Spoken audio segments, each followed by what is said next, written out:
चलिए इस वीडियो में हम करने वाले हैं हिस्ट्री चैप्टर 1। चैप्टर का नाम है यूरोप में राष्ट्रवाद। तो इसका जितना भी सब्जेक्टिव क्वेश्चन है करने वाले हैं, जैसे राष्ट्रवाद क्या है, मैग्नीज कौन था, जर्मनी के एकीकरण की बाधाएं क्या थी, मेटरनिक युग क्या है, ये सभी के सभी हम एक एक करके क्वेश्चन देखेंगे। तो आप पहले क्वेश्चन देख लीजिए, आंसर हम आपको बताएंगे। इसमें देखिए हमारा क्या है, अतुल लघु उत्तरीय प्रश्न है जिसको 20 शब्द में आंसर देना है। तो हम क्या करेंगे, सिर्फ 20 से 30 शब्दों में हम आंसर देंगे और अब आपको बेहतरीन तरीके से समझाने का प्रयास करेंगे। तो वीडियो में लास्ट तक बने रहिएगा।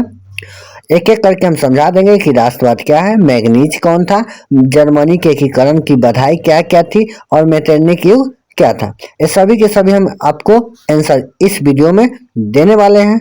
तो वीडियो में लास्ट तक बने रहिएगा। इसके आगे का अगर वीडियो आपको देखना है लघु उत्तरीय का, तो मेरे चैनल के साथ जुड़े रहिएगा, या तो सब्सक्राइब कर दीजिए, नहीं डिस्क्रिप्शन में लिंक है वहां से जाकर देख लीजिए, नहीं तो प्ले लिस्ट में है वहां से आप जाके देख सकते हैं। चलिए हम लोग क्वेश्चन को ध्यान देते हैं और एक एक करके बारीकी से सभी क्वेश्चन को समझने का प्रयास करते हैं। चलिए तो हम लोग क्वेश्चन देख लिए, अब आंसर देखेंगे। देखिए क्वेश्चन क्या था हमारा, पहला था राष्ट्रवाद। उससे पहले ये जान लीजिए कि अति उत्तरीय प्रश्न है, इसको 20 शब्दों में हमको उत्तर देना है। तो हम क्या करेंगे, 20 से 30 शब्दों में इसको उत्तर देंगे, ज़्यादा लंबा नहीं करेंगे क्योंकि लंबा करने से कोई फायदा नहीं। चलिए पहले हम लोग जानेंगे राष्ट्रवाद क्या है। देखिए राष्ट्रवाद किसे कहेंगे, देश के प्रति जो प्रेम होता है, क्या है, देश के प्रति प्रेम को हम लोग राष्ट्रवाद कहते हैं। यानी आप देश के प्रति कितना निष्ठावान है, कितना आप जागरूक है, कितना देश से प्यार करते हैं, उसे हम लोग राष्ट्रवाद कहते हैं। क्या कहते हैं, राष्ट्रवादी या राष्ट्रवाद कहते हैं। तो चलिए हम लोग आंसर देखेंगे। आंसर में क्या है, राष्ट्रवाद किसी विशेष भौगोलिक, सांस्कृतिक और सामाजिक क्षेत्र में बसने वाली व्यक्ति में एकता की भावना को जागरूकता करती है एवं यह देश के प्रति प्रेम और लगाव की भावना उत्पन्न करती है। प्रेम होगा, प्रेम, इसको ऐप नहीं प्रेम पढ़िएगा आप लोग। चलिए तो देखिए क्या कर रहा है, किसी राष्ट्र के किसी विशेष भौगोलिक, भौगोलिक का मतलब क्या होता है, जगह, संस्कृति मतलब मजहब होता है, धर्म किसी भी धर्म से, और सामाजिक, सामाजिक समझ है, समाज में जो रहने वाले हैं, समाज क्षेत्र में बसने वाले व्यक्ति, व्यक्ति मतलब इंसान होता है, आप लोग समझते हैं कि एकता की भावना जागरूक करता है। एकता मतलब क्या है, एक होकर रहना, क्या,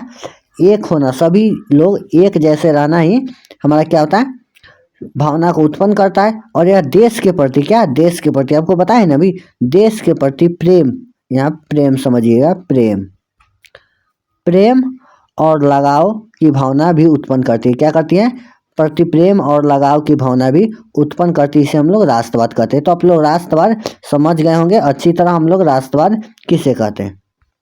चलिए दूसरा नंबर क्या था, देखिए दूसरा नंबर था मैग्नीज कौन था। मैग्नीज कौन था, हम लोग क्वेश्चन देखें तो इसमें भी हम लिखेंगे। देखिए मैग्नीज एक साहित्य गणतांत्रिक विचार के समर्थक था।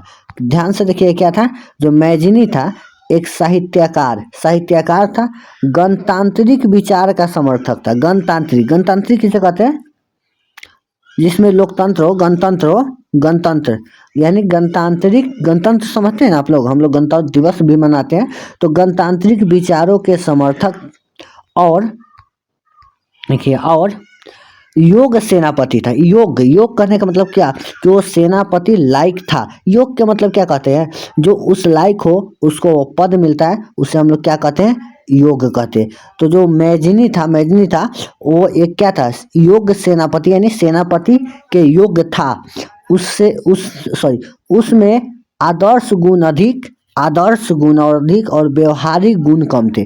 इस बात को ध्यान दीजिएगा, उनमें जो है आदर्श गुण क्या है, आदर्श गुण अधिक था और व्यवहारिक गुण थोड़ी कम था, नहीं था, नहीं मतलब कम था। और आगे देखिएगा, इटली के एकीकरण में मैग्नी ने महत्वपूर्ण योगदान दिया था। यानी जो इटली का एकीकरण हुआ उसमें मैग्नी की महत्वपूर्ण योगदान थी। क्या थी, महत्वपूर्ण योगदान थी। तो आप इस प्रकार लिखिएगा, आपको पूरा का पूरा नंबर जरूर मिलेगा। चलिए क्वेश्चन नंबर 3 देखेंगे। 3 नंबर क्या कर रहा है कि जर्मनी के एकीकरण की बाधाएं क्या थी। आपने क्वेश्चन देखा होगा, तो देखिए जर्मनी के एकीकरण की हम बाधाएं देखेंगे। जर्मनी के एकीकरण की निम्नलिखित बाधाएं थी। निम्नलिखित करने का मतलब बहुत सारी, जिसमें से हमको 2-3 पॉइंट बताना रहता है। पहला में हम क्या लिखेंगे, जर्मनी लगभग 300 छोटे बड़े राज्यों में बटा हुआ था। जर्मनी जो था लगभग 300, कितना, 300 छोटे बड़े राज्यों था। तो इसको एकीकरण करने में बाधा तो होगा, बहुत सारे राज्य था, 300 राज्य था, तो उसको एक कैसे किया जाए, तो ये कराए जर्मनी लगभग 300 छोटे बड़ों में राज्यों में बटा था, पहला कारण था। दूसरा था इन राज्यों में व्याप्त राजनीतिक, सामाजिक और धार्मिक भिन्नताएं थे। देखिए क्या कर रहा है, राजनीतिक तो आप लोग समझते हैं, सामाजिक यानी समाज के जो लोग हैं, और धार्मिक यानी धर्म, ये सभी की विभिन्नताएं मतलब सभी अलग अलग थे। जिस 300 जो राज्य थे ना, वो सभी में अलग अलग सामाजिक था, अलग अलग राजनीतिक था और अलग अलग धर्म के लोग था, इसलिए ये भी एक बाधा थी। 3 नंबर में क्या लिखे, राष्ट्रीयता की भावना का अभाव था।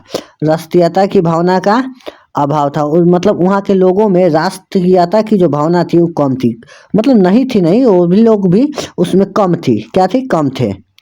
और 4 नंबर में हम लोग लिखेंगे, 3 ही लिख देंगे तो हो जाएगा। 4 नंबर में लिखेंगे, इस पर ऑस्ट्रेलिया का हस्तक्षेप था, यानी ऑस्ट्रेलिया चाहता था कि ये जो इटली है, जर्मनी है, जर्मनी का एकीकरण ना हो पाए, तो ये भी एक बाधा थी।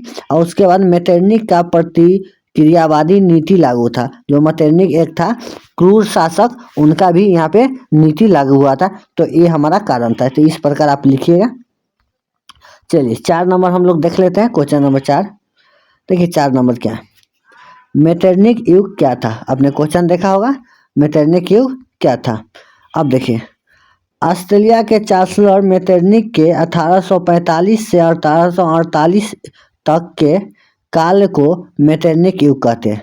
अब इसको ध्यान से समझिएगा। देखिए क्वेश्चन करा है कि ऑस्ट्रेलिया के जो चांसलर था, वो जो 1815 से 1848 तक के काल को मेटरनिक युग कहते हैं, यानी उनका जो शासक आया था, किसका, मेटरनिक का, 1815 से 1848 तक, इसके बीच के समय को, पीरियड को हम लोग क्या कहते हैं, मेटरनिक युग कहते हैं।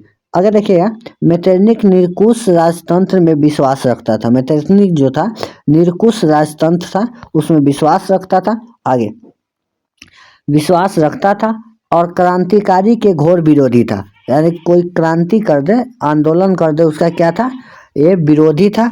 और साथ में वह क्रांति का कट्टर शत्रु और क्रांति विरोधी भावना का समर्थक था। क्या है, वह क्रांति का कट्टर शत्रु और क्रांति विरोधी भावनाओं का समर्थन, जो क्रांति करता था उसका शत्रु था, लेकिन जो क्रांति के विरोध था, मान लीजिए कोई आंदोलन किया, उसे कहा दिया गया कि नहीं ये आंदोलन गलत है, तो उसका ये क्या था, समर्थक था। तो चलिए, आई होप कि लघु उत्तरीय प्रश्न में, अति लघु उत्तरीय में 4 क्वेश्चन था, चारों का हम लोग आंसर देते हैं। तो अगर आपको अति लघु उत्तरीय प्रश्न चाहिए तो उसके लिए चैनल के साथ बने रहिएगा। नेक्स्ट वीडियो में हम आपका वो बना देंगे। चलिए मिलते हैं नेक्स्ट क्लास में, तब तक के लिए जय हिंद।